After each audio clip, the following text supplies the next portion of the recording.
ऋषी उठला का गं? माईने विचारलं. नाही अजून माई. अरे तुम्हाला लवकर निघायला हवं. गुरुवायूरला पोचायचं असेल तर. तो म्हणाला. आपण 6 वाजता निघलो तरी संध्याकाळी 6 वाजता हा असाच आहे लहानपणापासून. रात्री नुसतं जागायचं, 2-2 वेळा अंगाई गीत गायचं तरच ते महाशय झोपणार. कुठलं लल्ला बाय माई? मी विचारलं. सांगते ग, पण त्याला तुला मांडीवर घेऊन म्हणता येणार नाही. त्याचं काय? माईने माझी फिरकी घेतली. मला सांगा माई, पुढच्या वर्षी उपयोगी पडेल ना? मी ही गुगली टाकली. माई हसल्या. अगं ते आणि बंत आणि याऊर आणि इल्लिक याक बंदित्तू हादी तप्पे बंदित्तू मी शिकवीन तुला, तू परत आलीस की. ऐकून ऐकून हे अंगाई गीत ऋषींला पाठ झालं असेल ना माई. तुला झोप येत नाही असं एकदा सांगून बघ, मग बघ तो हे म्हणतो का. मला झोप येत असेल तरीही तो मला जागवतो. ते माईंना कसं सांगायचं. तेवढ्यात ऋषीनं किचनमध्ये आलाच. त्याला चहा दिला आणि मी बॅग भरायला घेतलं. आम्ही हॉलमध्ये माई आणि अप्पांचा निरोप घेत होतो. तेव्हा आप्पा म्हणाले, कुठला रूट घेतोयस ऋषी? मैसूर, बांदीपूर, मोदुमालाई, निलंबूर, गुरुवायूर. 450 किलोमीटर होईल साधारण.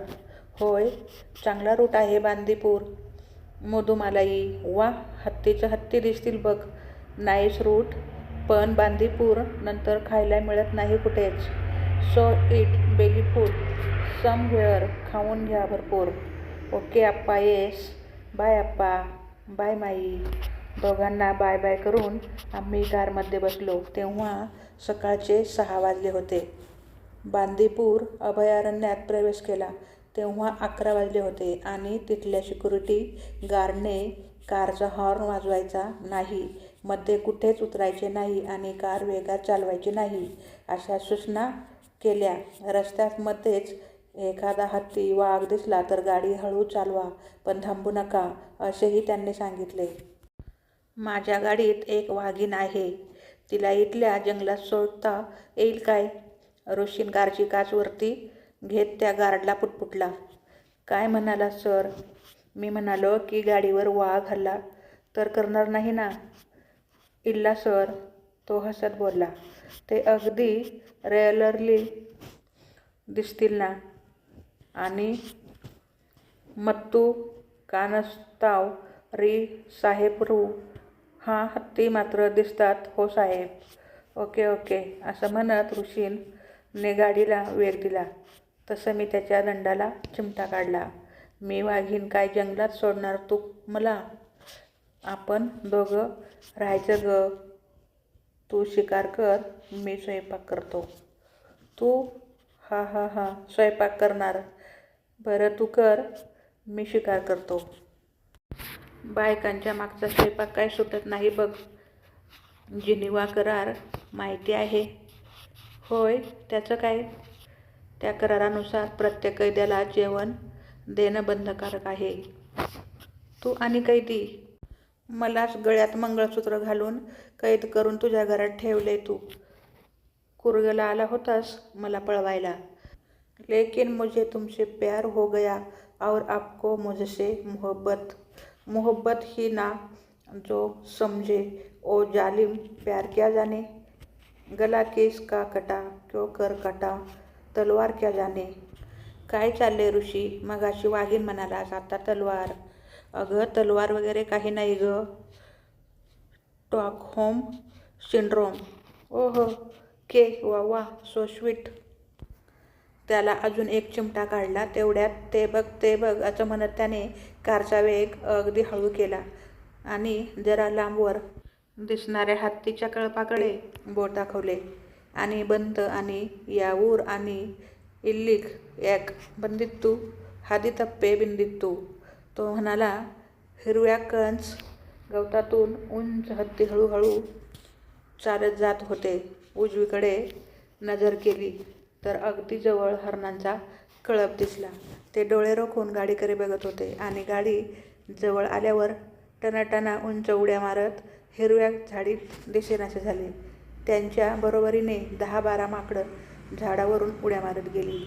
बांदीपूर संपल्यावर 10 मिनिटात मधुमालाई नॅशनल पार्कमध्ये प्रवेश झाला आणि प्रवेश द्वारावर सिक्युरिटी गार्डने तेच सांगितले जे बांदीपूर इथल्या गार्डने सांगितले होते.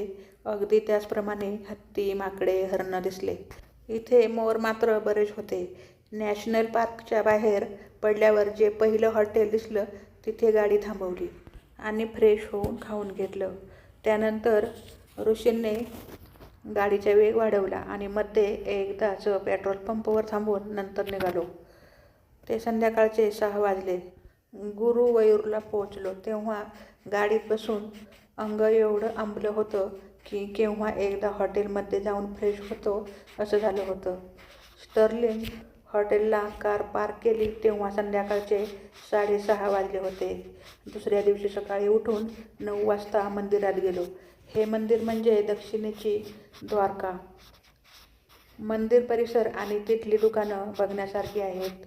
ते बघितल्यानंतर मग मंदिराच्या ताब्यात असणारे हत्ती बघून येऊ असा विचार केला.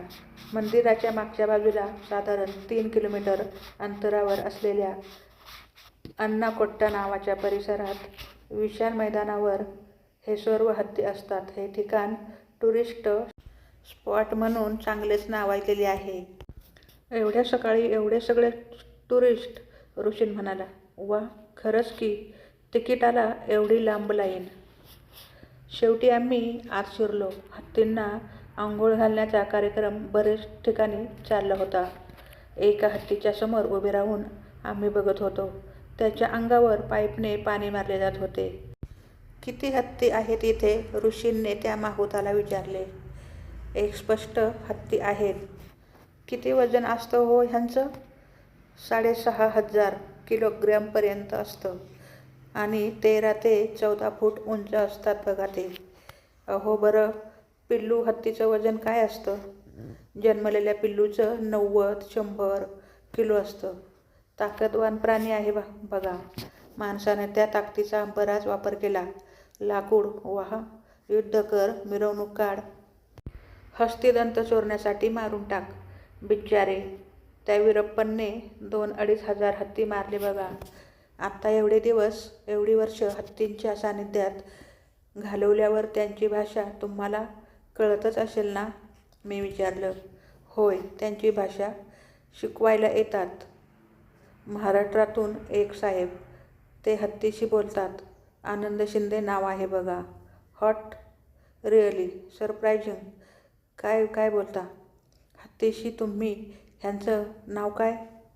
एकतर ही हत्तीन आहे, नाव मंगला. यांच्यात मातृसत्ताक पद्धती असते. त्यांच्याशी खूप प्रेमाने बोलावं लागतं. यांना 7-8 किलोमीटर दूर असलेला बारीक आवाज पण ऐकू येतो. आम्ही शक्यतो कमी आवाज करतो. ते सोंडेने पाणी उडवतात. ते व्यायाम म्हणून, खेळ म्हणून नाही. त्यांची स्वतःची एक वेगळी भाषा असते. ते आपल्याला कळतं नाही पण 7-8 किलोमीटर दूर असले तरी पण त्यांना त्यांची भाषा कळते. हे 10 प्रकारे आवाज काढतात. बार्क, क्राय, ग्रंथ, हस्की, रोअर, रंबलिंग, रेव. हे आवाज माणसाला ऐकू येत नाहीत पण ट्रम्पेट, नेझल ट्रम्पेट आणि स्नोर्ट ऐकू येते. भिंतीच्या अलीकडे आणि पलीकडे 2 हत्ती ठेवले तरी ते त्यांच्या भाषेत बोलतात. भीती नाही वाटत तुम्हाला? ते सोंडेने तुम्हाला उचलतील किंवा पळून जातील. तो हसायला लागला. नाही, काही करत नाहीत ते. साखळी आहे ना त्यांच्या पायात. लहान पिल्लू असतात तेव्हापासून त्यांच्या पायात आम्ही अगदी हलकी साखळी बांधून ठेवतो. ते सुटण्याचा प्रयत्न करतात पण ती साखळी त्यांना पायाला कासते आणि तिथे जखमा होतात.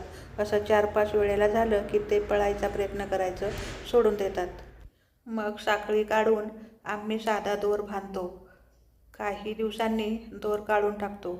आम्ही त्यांना एका मानसिक सापळ्यात अडकवल्याने ते कुठे जात नाहीत.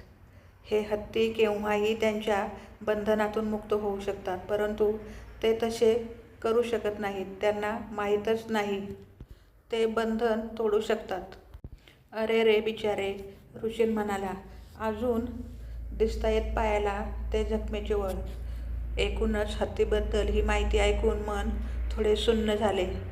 1-2 तास त्या पार्कमध्ये फिरल्यानंतर तिथली मंदिरं बघितली आणि मग थ्रिसूरला जायचं ठरवलं. वाटेतच जेवण खावण करून मग थ्रिसूरहून यायला 4 वाजले.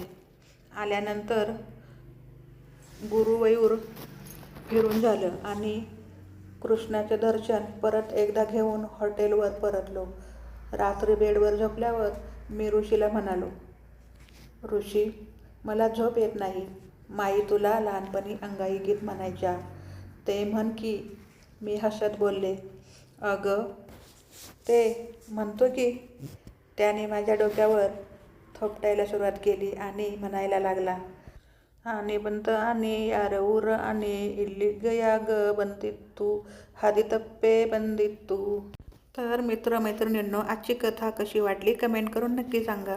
आवडली असेल तर एक लाईक आणि चॅनलला सबस्क्राईब करायला विसरू नका. व्हिडिओ शेवटपर्यंत पाहिल्याबद्दल धन्यवाद.